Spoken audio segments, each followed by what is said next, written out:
வணக்கம் பழனி மாவட்ட மக்களே. நான் சத்யவர்ஷா, இந்திய அரசியல் அமைப்பு ஆலோசகராக பணியாற்றி வருகின்றேன். பழனி என்றாலே முருகன். முருகனுடைய நிழலை இன்றைக்கு எத்தனையோ மக்கள் வியாபாரம் சார்ந்து, தொழில் சார்ந்து அனைத்தையுமே இன்றைய இந்த காலகட்டத்தில் திராவிட முன்னேற்ற கழகத்தினுடைய அடக்குமுறையால் அவர்களுடைய வாழ்வாதாரத்தை இழந்து கொண்டிருக்கின்றார்கள். வருகின்ற சட்டமன்ற தேர்தல் என்பது உங்களுக்கான ஆட்சி அமைப்பு. அனைத்து இந்திய அண்ணா திராவிட முன்னேற்ற கழகம் உங்களுடைய வாய்ப்புகளை, பங்களிப்புகளை கொண்டு வந்து சேர்க்கப்படும். இன்றைக்கும் ஒரு மிகப்பெரிய ஒரு பணக்கார வர்க்கத்துக்கு மட்டுமே துணை நின்று கொண்டிருக்கும் திராவிட முன்னேற்ற கழகத்தினுடைய முடிவு என்பது இந்த தேர்தல் கண்டிப்பாக நிர்ணயம் செய்யப்படும்.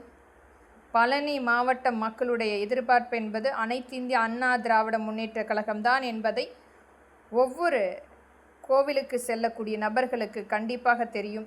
அம்மக்களுடைய வாழ்வாதாரத்தையே முழுமையாக அளித்து ஒரு நிர்ணயம் செய்யப்பட்ட ஒரு வன்கொடுமையான ஆட்சியை மட்டுமே பழனி மாவட்ட மக்களுக்கு இந்த திராவிட முன்னேற்ற கழகம் கொடுத்து கொண்டிருக்கிறது.